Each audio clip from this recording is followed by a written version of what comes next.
ओम शांति। आज 13 मई 2025 की साकार मधुर महावाक्य है। आज की मधुर महावाक्य में बाबा बोले, मीठे बच्चे, अनेक देहधारियों से प्रीत निकाल, एक विदेही बाप को याद करो तो तुम्हारे सब अंग शीतल हो जाएंगे। अनेक देहधारियों से प्रीत निकाल, एक विदेही बाप को याद करो तो तुम्हारे सब अंग शीतल हो जाएंगे। प्रश्न है, जो दैवी कुल की आत्माएं हैं उनकी निशानी क्या होंगी? जो दैवी कुल की आत्माएं हैं उनकी निशानी क्या होंगी?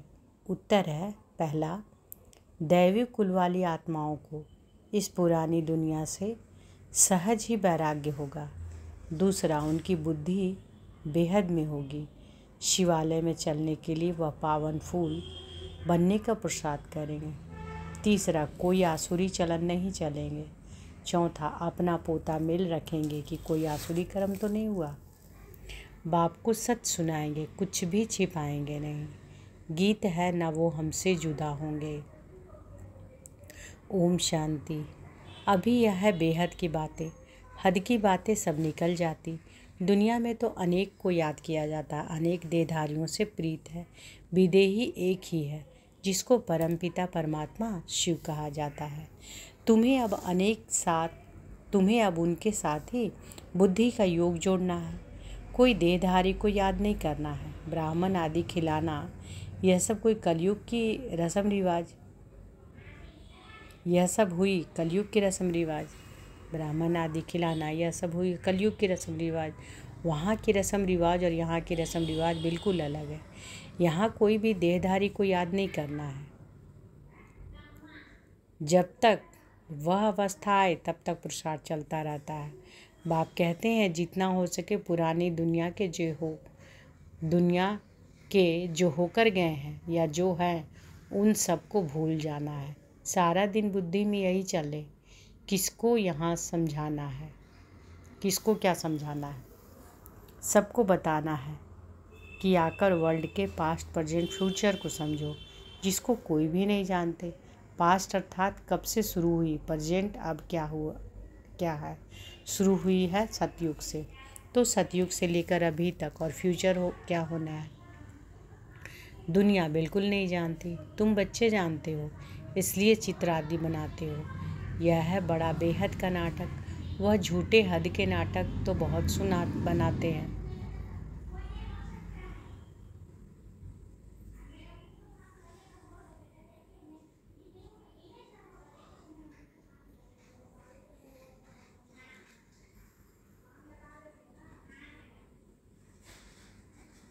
वह झूठे हद के नाटक तो बहुत बनाते हैं।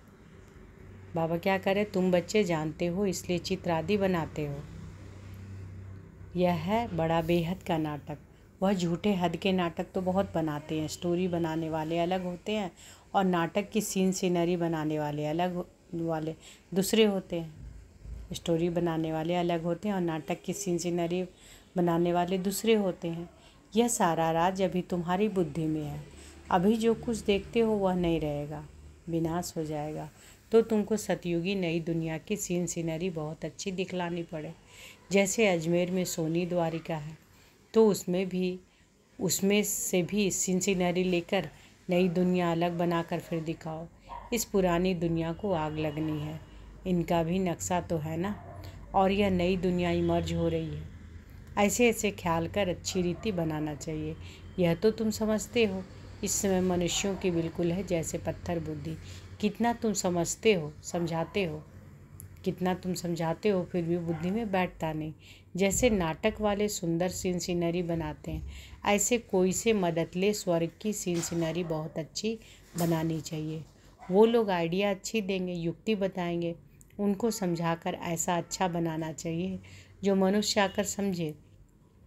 बरोबर सतयुग में तो एक ही धर्म था। तुम बच्चों में भी नंबरवार है जिनको धारणा होती है। देह अभिमान बुद्धि को छीछी कहा जाता है। देही अभिमान को गुलगुल फूल कहा जाता है। अभी तुम फूल बनते हो। तो बाबा क्या कह रहे, देह अभिमान बुद्धि को छीछी कहा जाता है और देही अभिमानी को गुलगुल फूल कहा जाता है। अभी तुम फूल बनते हो, देह अभिमान रहने से कांटे के कांटे रह जाते। तुम बच्चों को तो इस पुरानी दुनिया से वैराग्य है, तुम्हारी है बेहद की बुद्धि, बेहद का वैराग्य। हमको इस वेश्यालय से बड़ी नफरत है। अभी हम शिवालय जाने के लिए फूल बन रहे हैं। बनते बनते भी अगर कोई ऐसी खराब चलन चलते हैं तो समझा जाता है कि इनमें अभिभूत की प्रवेशता है। एक ही घर में पति हंस बन रहा है, पत्नी नहीं समझती है तो डिफ़िकल्टी होती है, सहन करना पड़ता है। समझा जाता है कि इनकी तकदीर में नहीं है। सब तो दैवी कुल के बनने वाले नहीं हैं, जो बनने वाले होंगे वही बनेंगे। बहुतों की खराब चलन है की रिपोर्ट्स आती है, यही आसुरी गुण है। इसलिए बाबा रोज समझाते हैं कि अपना पोता मेल रात को देखो कि आज कोई भी आसुरी काम तो हमने नहीं किया। बाबा कहते हैं कि सारी आयु में जो भूल की वह बताओ। कोई कड़ी भूल करते हैं तो फिर सर्जन को बताने में लज्जा आती है, क्योंकि इज्जत जाएगी ना बताने से फिर नुकसान हो जाए। माया ऐसे थप्पड़ मारती है जो एकदम सत्यानाश कर देती है। माया बड़ी ज़बरदस्त है, 5 विकारों पर जीत पा नहीं सकते तो बाप भी क्या करेंगे। तो बाबा क्या कह रहे हैं कि सारी आयु में जो भूल की है वह बाबा को बताना है। कोई कड़ी भूल करते हैं तो फिर सर्जन को बताने में लज्जा आती है, क्योंकि इज्जत जाएगी और ना बताने से फिर नुकसान हो जाएगा। माया ऐसा थप्पड़ मारती है जो एकदम सत्यानाश कर देती है। माया बड़ी ज़बरदस्त है, 5 विकारों पर जीत पा नहीं सकती तो बाप भी क्या करेंगे। बाप कहते हैं कि मैं रहम दिल भी हूँ तो कालों का काल भी हूँ। मुझे बुलाते ही है पतित पावन आकर पावन बनाओ। मेरा नाम तो दोनों है ना, कैसे रहम दिल हूँ फिर कालों का काल हूँ। वह पाठ अभी बजा रहा हूँ। कांटों को फूल बनाते हैं तो तुम्हारी बुद्धि में वह खुशी है। अमरनाथ बाप कहते हैं कि तुम सब पार्वतियाँ हो। अभी तुम मामेकम याद करो तो तुम अमरपुरी में चले जाएंगे और तुम्हारे पाप नाश हो जाएंगे। उस यात्रा करने से तुम्हारे पाप नाश तो होते नहीं। यह है भक्ति मार्ग की यात्राएं। बच्चों से यह प्रश्न भी पूछते हैं कि खर्चा कैसे चलता है, परंतु ऐसा कोई समाचार देते नहीं कि हमने यह रिस्पॉन्ड किया। इतने सब बच्चे ब्रह्मा की औलाद ब्राह्मण है तो हम भी अपने लिए खर्चा करेंगे ना। राजाई भी श्रीमत पर हम स्थापन कर रहे हैं अपने लिए, राज्य भी हम करेंगे। राजयोग हम सीखते हैं तो खर्चा भी हम करेंगे। शिव बाबा तो अविनाशी ज्ञान रत्नों का दान देते हैं जिससे हम राजाओं का राजा बनते हैं। बच्चे जो पढ़ेंगे वही खर्चा करेंगे ना। समझाना चाहिए कि हम अपना खर्चा करते हैं, हम कोई भीख व डोनेशन नहीं लेते हैं, परंतु बच्चे सिर्फ लिख देते हैं कि यह भी पूछते हैं। इसलिए बाबा ने कहा था कि जो सारे दिन में सर्विस करते हैं वह शाम को पोता मेल बताना चाहिए, उसकी भी पीठ होनी चाहिए। बाकी आते तो ढेर हैं, वह सब प्रजा बनती है। उच्च पद प्राप्त करने वाले बहुत थोड़े हैं। राजाएं थोड़े होते हैं, साहूकार भी थोड़े बनते हैं, बाकी गरीब बहुत होते हैं। यहाँ भी ऐसे है तो दैवी दुनिया में भी ऐसे होंगे। राजाई स्थापन होती है, उसमें नंबरवार सब चाहिए। बाप आकर राजयोग सिखलाए आदि सनातन देवी राजधानी की स्थापना कराते हैं। दैवी धर्म की राजधानी थी, अभी नहीं है। बाप कहते हैं मैं फिर स्थापना करता हूँ तो किसी को समझाने के लिए चित्र भी ऐसा चाहिए। बाबा की मुरली सुनेंगे करेंगे। दिन प्रतिदिन कनेक्शन तो होती रहती है। तुम अपनी अवस्था को भी देखते रहो कितना करेक्ट होती जाती है। बाप आकर गंदगी से निकालते हैं। जितना जो बहुतों को निकालने की सर्विस करेंगे उतना उच्च पद पाएंगे। तुम बच्चों को तो एकदम छीरखंड होकर रहना चाहिए। सतयुग से भी यहाँ बाप तुमको उच्च बनाते हैं। बाप ईश्वर पढ़ाते हैं तो उनको अपनी पढ़ाई का जलवा दिखाना है, तब तो बाप भी कुर्बान जाएंगे। दिल में आना चाहिए बस, अभी तो हम भारत को स्वर्ग बनाने की धंधाई करेंगे। तो बाबा क्या कह रहे हैं कि बाप कहते हैं कि मैं फिर स्थापना करता हूँ तो किसी को समझाने के लिए चित्र भी ऐसा चाहिए। बाबा की मुरली सुनेंगे करेंगे। दिन प्रतिदिन करेक्शन तो होती रहती है। तुम अपनी अवस्था को भी देखते रहो कितना करेक्ट होती जाती है। बाप आकर गंदगी से निकालते हैं। जितना जो बहुतों को निकालने की सर्विस करेंगे उतना उच्च पद पाएंगे। तुम बच्चों को तो एकदम चीरखंड होकर रहना चाहिए। सतयुग से भी यहाँ बाप तुमको ऊंच बनाते हैं, बाप ईश्वर पढ़ाते हैं, तो उनको अपनी पढ़ाई का जलवा दिखाना है, तब तो बाप भी कुर्बान जाएंगे। दिल में आना चाहिए बस। अभी तो हम भारत को स्वर्ग बनाने का ही धंधा ही करेंगे। यह नौकरी आदि करना वह तो करते रहेंगे, पहले अपनी उन्नति का तो करे। है बहुत सहज, मनुष्य सब कुछ कर सकते हैं। गृहस्थ व्यवहार में रहते राजाई पद पाना है, इसलिए रोज़ अपना पोता मेल निकालो, सारे दिन का फ़ायदा और नुकसान निकालो। पोता मेल नहीं निकालते तो सुधरना बड़ा मुश्किल है। बाप का कहना मानते नहीं है। रोज़ देखना चाहिए किसी को हमने दुख तो नहीं दिया। पद बहुत ऊंचा है, अथाह कमाई है, नहीं तो फिर रोना पड़ेगा। रेस होती है ना, कोई तो कंगाल के कंगाल रह जाते हैं। अभी तुम्हारी है ईश्वरीय रेस, इसमें कोई दौड़ी आदि नहीं लगानी है, सिर्फ बुद्धि से प्यारे बाबा को याद करना है। कुछ भी भूल हो तो झट सुनाना चाहिए, बाबा हमसे यह भूल हुई, कर्मेंद्रियों से यह भूल की। बाप कहते हैं रॉन्ग राइट तो सोचने की बुद्धि मिली है, तो अब रॉन्ग काम नहीं करना। रॉन्ग काम कर दिया तो बाबा तौबा तौबा क्षमा करना, क्योंकि बाप अभी यहाँ बैठे हैं सुनने के लिए। जो भी बुरा काम हो जाए तो फ़ौरन बताओ व लिखो, बाबा यह बुरा काम हुआ है, तो तुम्हारा आधा माफ़ हो जाएगा। तो बाबा क्या कह रहे हैं कि अगर कुछ बुरा काम होता है तो बाबा को लिख के बताना है, अगर बुरा काम हुआ है तो आधा माफ़ हो जाएगा।